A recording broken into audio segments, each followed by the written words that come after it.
திமுக மற்றும் அதிமுக சேர்ந்து ஆட்சி அமைக்குது அப்படின்னா தமிழக வெற்றி கழக எம்எல்ஏக்களாக இருக்கக்கூடிய நாங்கள் 108 பேரும் பூண்டோடு ராஜினாமா செய்வோம் என்கிற அறிவிப்பு தமிழக வெற்றி கழக தரப்பிலிருந்து வெளியாகி இருப்பது சமூக ஊடகங்களில் தமிழக மக்களுக்கு மத்தியில் மிகப்பெரிய அளவில் பரபரப்பை ஏற்படுத்தியிருக்கு.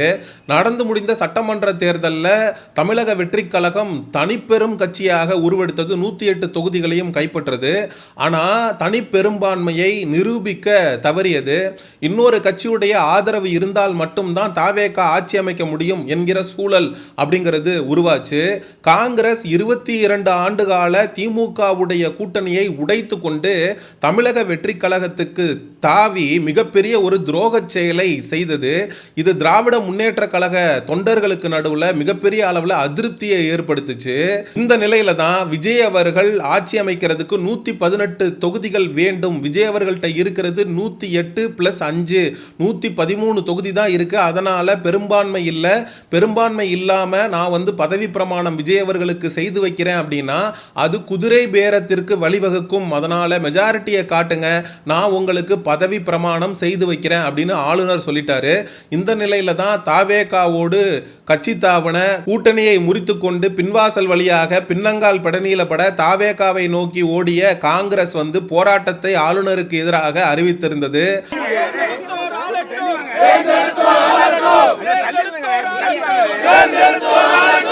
காங்கிரஸ் ஆளுநருக்கு எதிரான கோஷங்களை முன்வச்சு சென்னையில் இன்னைக்கு போராடி வரக்கூடிய நிலையில தமிழ்நாடு முழுவதும் இருக்கக்கூடிய தாவேகா தொண்டர்கள் அதிருப்தியில் இருக்காங்க. விஜய் அவர்களுக்கு ஆதரவாக குரல் கொடுக்கறாங்க. ஒரு படி மேல போய் ஆளுநர் மாளிகைக்கு வெளியில தாவேகா தொண்டர்கள் ஒன்றாக சேர்ந்து உண்ணாவிரத போராட்டம்லாம் நடத்துவதற்கான முயற்சியில் ஈடுபட்டு வராங்க.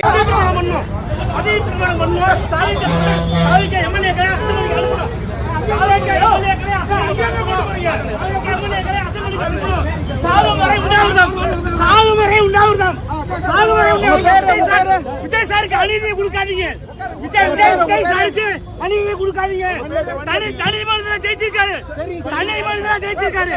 எந்த ஒரு பின்புலமும் இல்லாம தனி மனிதனை ஜெயிச்சிருக்காரு. அவருக்கு அநீதி கொடுக்காதீங்க.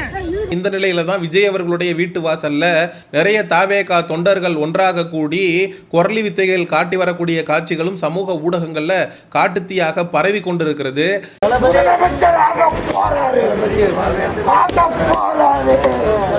என் தளபதி, என் பிரதிபலிப்பு விஜய்.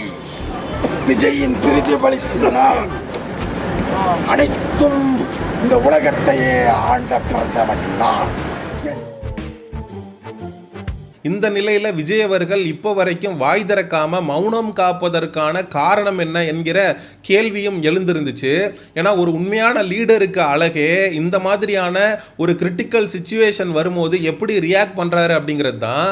ஆளுநருக்கு எதிராக தாவேகா தொண்டர்கள் ஒன்றாக கூடி போராட்டம் நடத்துறது, ஆளுநர் மாளிகைக்கு வெளியில உண்ணாவிரதம் போராட்டம் இருப்பதற்கான முயற்சியை செய்வது, தாவேகாவோட நேத்து கூட்டணிக்கு வந்த காங்கிரஸ் கட்சி எப்படியாவது ஆளுநர் விஜய் அவர்களை பதவி பிரமாணம் செஞ்சு வைக்கணும்னு அவங்க ஒரு பக்கம் போராட்டத்தை முன்னெடுப்பது அப்படின்னு அரசியல் சூழல் சூடு பிடித்து கொண்டு இருக்க விஜய் அவர்கள் மௌனம் காப்பது ஏன், தாவேகா ஏன் மூடிக்கொண்டு இருக்கிறது அப்படிங்கிற கேள்வி எழுந்திருக்கு.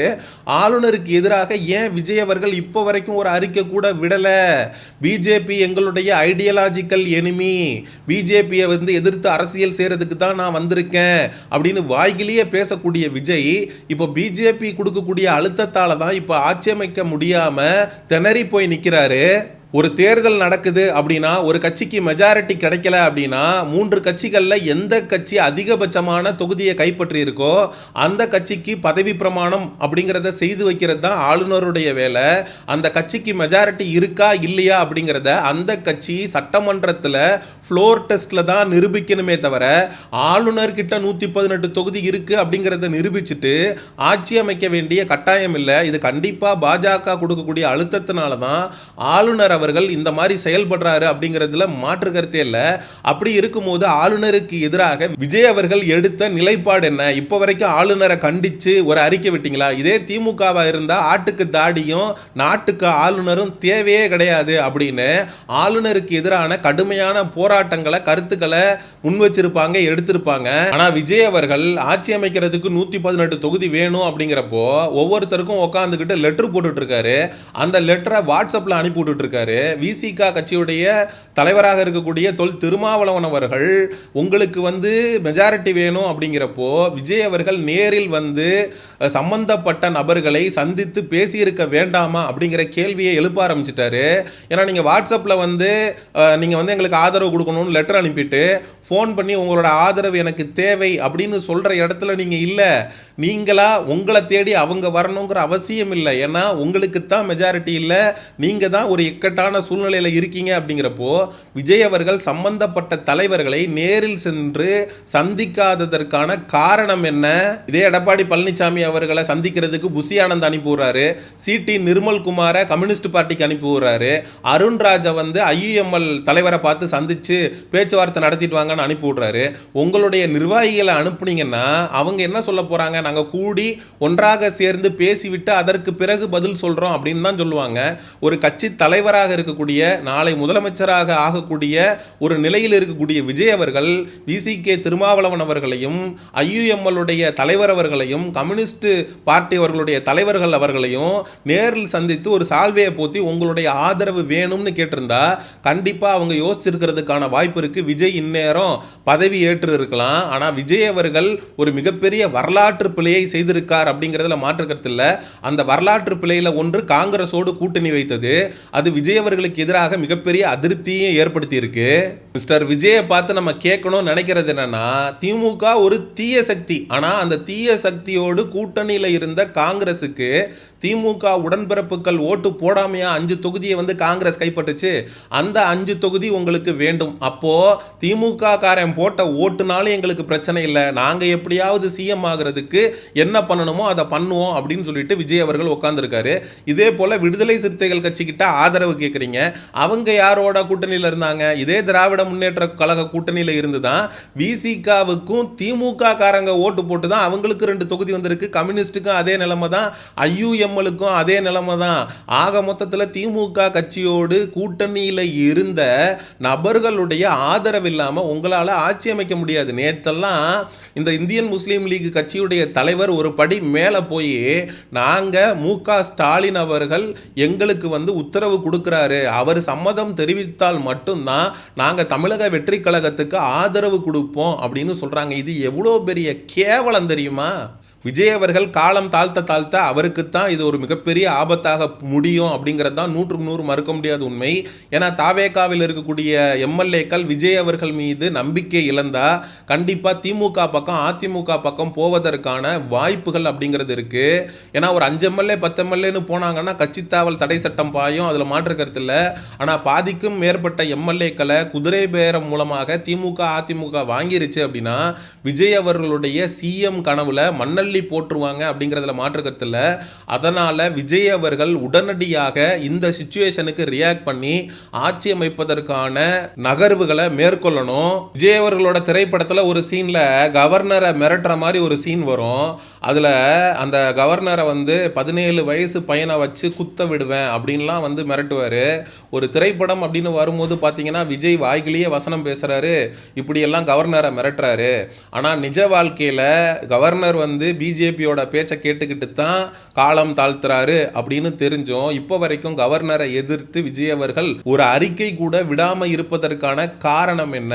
பிஜேபினால தனக்கு ஒரு பிரச்சனை, தான் ஆட்சி அமைக்கிறதுக்கே பிஜேபி முட்டுக்கட்டை போடுது, இந்த அளவுக்கு பிரச்சனை பண்ணுது. அப்படிங்கிறப்ப பிஜேபியை எதிர்த்து குரல் கொடுக்காம ஆளுநரை எதிர்த்து பேசாம இருக்கக்கூடிய விஜய் அவர்கள் நாளைக்கு இதே பிஜேபி மக்களுக்கு எதிரான ஒரு திட்டங்களை கொண்டு வரும்போது எப்படி எதிர்ப்பார் அப்படிங்கிற கேள்வி இயல்பாவே எழுது.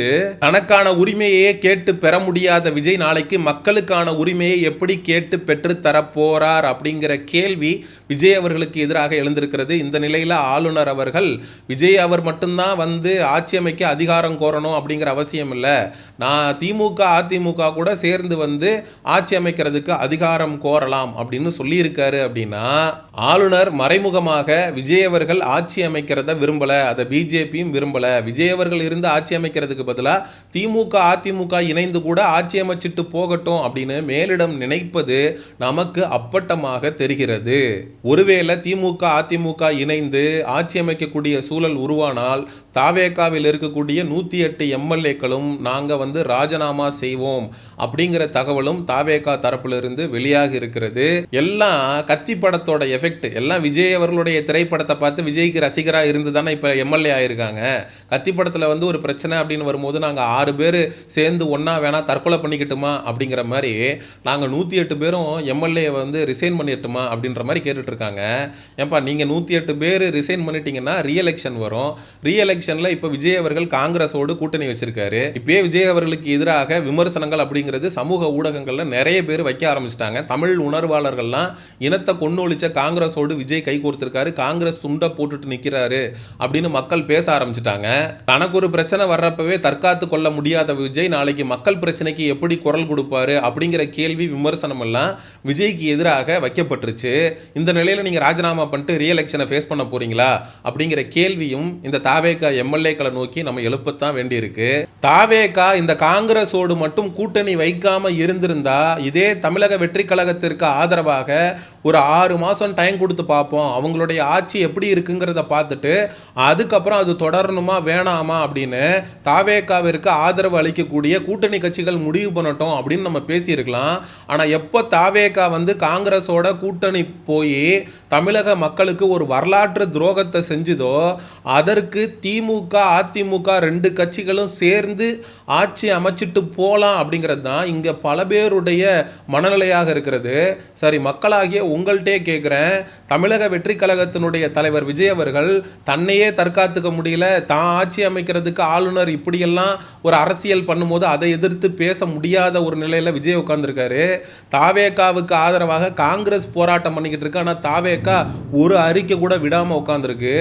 இந்த நிலையில் தாவேகாலாம் ஆட்சி பொறுப்புக்கு வந்துச்சுன்னா தங்களையே தற்காத்து கொள்ள முடியாதவர்கள் நாளைக்கு மக்கள் பிரச்சனையை எப்படி முன்னிருந்து பிரச்சனையை தீர்ப்பாங்க அப்படிங்கிற கேள்வியை முன் வச்சு இந்த காணொலியை நிறைவு செய்கிறேன். மக்களாகிய நீங்கள் தமிழக வெற்றி கழகம் மற்றும் விஜய் அவர்களுடைய நிலைப்பாடு 108 எம்எல்ஏக்களும் அதிமுக திமுக கூட்டணி வச்சா ராஜினாமா பண்ணிட்டு போயிடுவோம் அப்படின்னு சொல்றது, இதெல்லாம் பற்றி என்ன நினைக்கிறீங்க அப்படிங்கிற உங்களுடைய கருத்துக்களை மறக்காம கமெண்ட் செக்ஷன்ல சொல்லுங்க. சமூக நிகழ்வு அரசியல் சார்ந்த பதிவுகளுக்கு சயோனிசம் சேனலை சப்ஸ்கிரைப் பண்ணுங்க. அடுத்த ஒரு காணொலி பதிவில் சந்திப்போம். நன்றி, வணக்கம்.